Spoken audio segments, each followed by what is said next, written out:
अस्सलाम वालेकुम, welcome to शाज़ी life style. अगर अब तक आपने चैनल सब्सक्राइब नहीं किया तो प्लीज़ चैनल को सब्सक्राइब करें और press the bell icon button.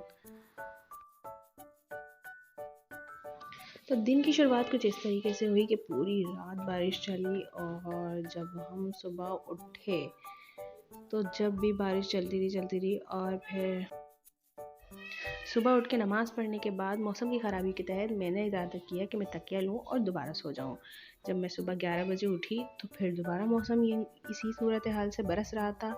आसमान पे ना सूरज थे और ना ही जो है आसमान खुला हुआ था, बस बरस बरस बरस बरस बरस के हमें दिखा रहा था। फिर नाश्ता वगैरह किया और बच्चों ने ज़िद पकड़ी कि हमें जाना है नानी के घर। फिर हमने अपनी सवारी को खूब अच्छी तरीके से साफ़ किया और उस पर सवार हुए और निकल पड़े अपने अम्मी के घर जाने के लिए। तो ये था हमारे जाने का रास्ता। बहुत अच्छा मौसम था, बहुत अच्छा व्यू था।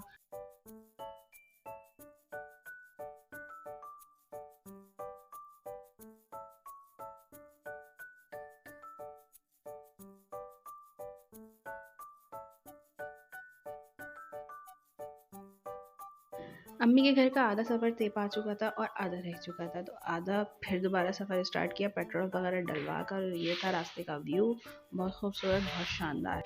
घर पहुंचे तो कुछ इस तरीके से सूरत हाल थी कि दो भाइयों ने मोबाइल पकड़ा हुआ था और एक दूसरे से रेस लगा रहे थे गेम में। और छोटी बहन बिछा रही थी चटाई कि भाई जल्दी हटो, खाना वाना खा के। भैया निकले जो कि मोबाइल में लगे हुए थे वापस अपने घर को, क्योंकि ये मुझे छोड़कर वापस घर जा रहे थे जल्दी से कि बारिश हो ना जाए दोबारा। यहाँ लग चुका था हमारा खाना। खाना एंजॉय करते हुए सब साथ मिलते हैं, मिल बैठते हैं तो बड़ा मज़ा आता है खाना वाना खाने में। और बच्चे एक अलहदा ही अपनी दुनिया में मगन थे। लग चुका है यहाँ हमारा खाना। जब फैमिली सब साथ बैठ के खाना वाना खाती है तो बहुत ही कोई एंजॉयमेंट होती है, बहुत मज़ा आता है। ये हमारी पूरी फैमिली मटर पुलाव बनाया था भाभी ने। खाना वाना खाने के बाद तंजिल निकल चुके थे अपने घर को वापस और मैं अपनी थोड़ी छोटी बहनों के साथ निकली थी बाहर वॉक पर कि सूरत हाल देखते हैं। चलो सड़कों की, सड़कें बारिश के पानी में भीगी हुई थी। अब हम आगे बढ़े ही तो हमारी भुक्कड़ बहन को फिर दोबारा भूख लगी और उसने कहा चलो आप ही चिप्स लेते हैं। तो उन्होंने बनवाए चिप्स, हमने खाए चिप्स। ये क्यूट से चश्मे वाले अंकल चिप्स बनाते हुए और बताएं आप में से किस किस को ये लंबे पापड़ बहुत अच्छा जी। ये हम तैयारी कर रहे थे कूंडे बनाने की, जो कि 1 किलो चीनी हमने जार में डाल के पीस ली थी। ये चीनी का निकल रहा है धुआं, बड़ा ही कोई ज़बरदस्त लग रहा था। यहाँ हमने दूध बॉईल कर लिया था। अम्मी ने मैदे में चीनी डालना शुरू करी और फिर देखा कि चीनी थोड़ी सी मोटी पिस गई है तो उसको दूध में डाल के घोल लिया। अम्मी ने दूध में चीनी डाली और खूब मिक्स करा। यहाँ छोटी बहन सूजी जो है छान रही थी, चीनी मिक्स हो रही थी और चीनी मिक्स हो रही थी।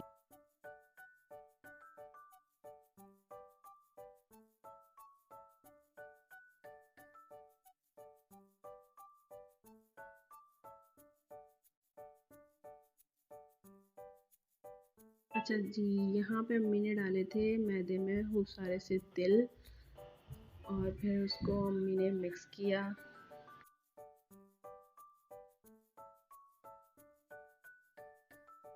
और ये अब डाला है अम्मी ने पिसा हुआ खोपरा। फिर इन दोनों चीज़ों को अम्मी ने अपने हाथों की मदद से खूब अच्छी तरीके से मिक्स किया।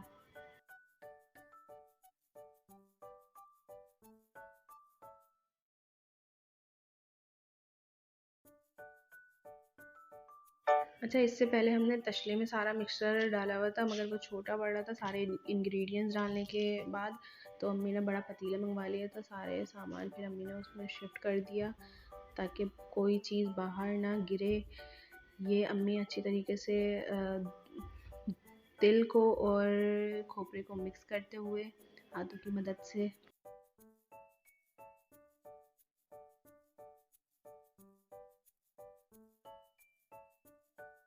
और जो सूजी हमने छान ली थी उसे उसी मिक्सचर में हमने डिप कर दिया चीनी और दूध वाले, ताकि वो सूजी भी अच्छी तरीके से फूल जाए और एक अच्छा मिक्सचर तैयार हो जाए।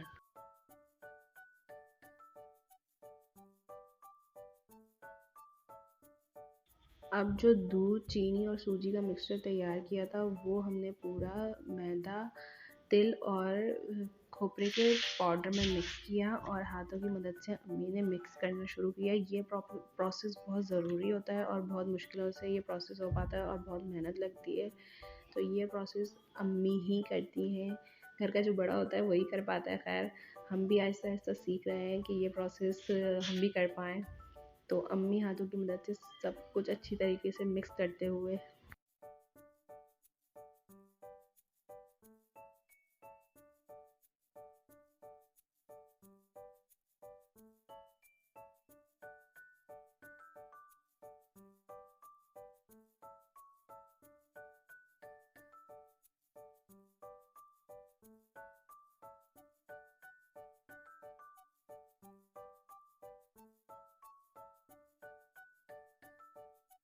मिक्सचर आधे से ज़्यादा तैयार हो गया था और उसको फिर खूब अच्छी तरीके से गूंदना होता है। तो आहिस्ता आहिस्ता करके हाथ काफ़ी दर्द करने लग जाते हैं। तो आहिस्ता आहिस्ता करके पूरा घर उसकी ज़िम्मेदारी उठाता है कि थोड़ा थोड़ा हम गूंदेंगे। तो ये आ गई थी हमारी सबसे छोटी बहन जो आटा गूंद रही थी। उसके बाद हमने कहा कि भाई इसको अच्छी तरीके से थोड़ा ताकतवर इंसान गूंदे। तो ये आ गया था हमारा भाई, बड़ा भाई, जो आटे को पेलते हुए, ये सोच कर के ये उसकी वाइफ है। शायद दिमाग में क्या चल रहा था अब ये तो नहीं पता चल सकता ना। खैर आटा हमारा गूंद चुका था बेहतरीन का किस्म का और इसको देना था रेस्ट आधे घंटे 1 घंटे का। हमने इसको गूंद गान के रेस्ट पे कर दिया था आधे घंटे। उस बीच हमने खाना खा लिया था रात का।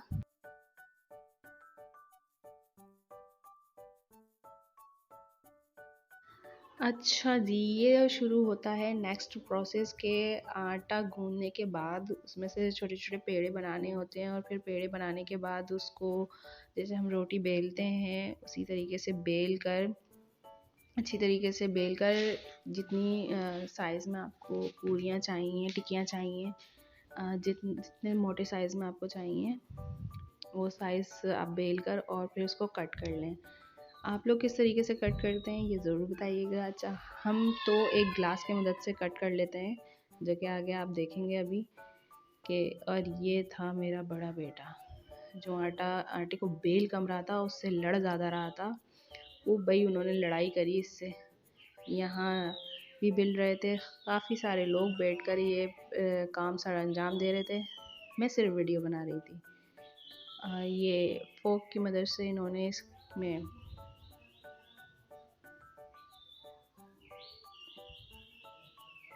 मांस बार बार बीच बीच में ये फोक मांग रहा था कि मुझे भी दे दो। अब ग्लास की हेल्प से हमने इसके शेप्स निकाल लिए थे गोल गोल।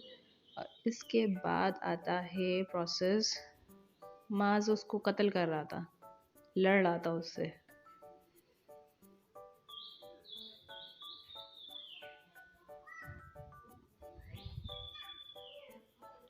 ये हमारी काफ़ी सारी टिक्कियाँ हो गई थी तैयार। अब इसको आती है बारी फ्राई करने की।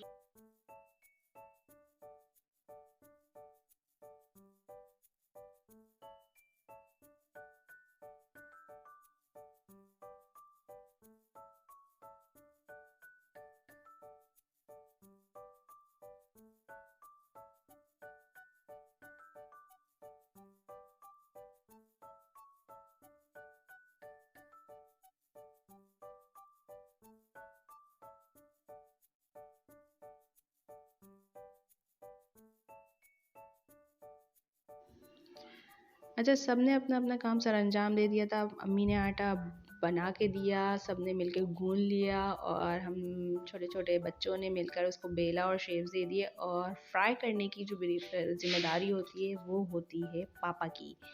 तो हमने खूब लो फ्लेम पे इसको फ्राई किया अच्छी तरीके से। पहले तेल को आप गरम कर लें, उसके बाद आहिस्ता आहिस्ता सारी टिक्कियाँ डालें। एक टिक्किया डाल के पहले आप चेक कर सकते हैं। ये थे पापा जो कि फ्राई कर रहे थे। रात के बज रहे थे 1:30-2 और हम लोग इसी काम में लगे हुए थे। खूब मज़े से खूब इंजॉयमेंट करते हुए हमने ये पूरियाँ बनाई।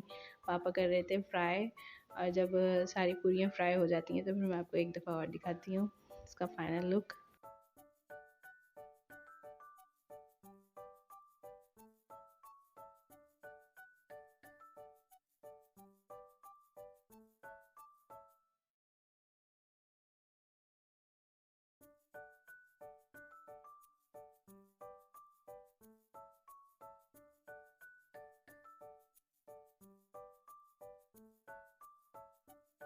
लें जी भाई, जो एक दफ़ा हमने 7 से 8 पूरियाँ डाली थी, टिक्कियाँ डाली थी, मैं बार बार पूरियाँ पूरियाँ बोल रही हूँ, टिक्कियाँ डाली थी, वो हो चुकी हैं तैयार और पापा निकाल रहे थे इसको। काफ़ी मज़े की बनी थी, खूब मज़े से हमने बनाई भी, इंजॉयमेंट किया और बनी भी खूब मज़े की थी।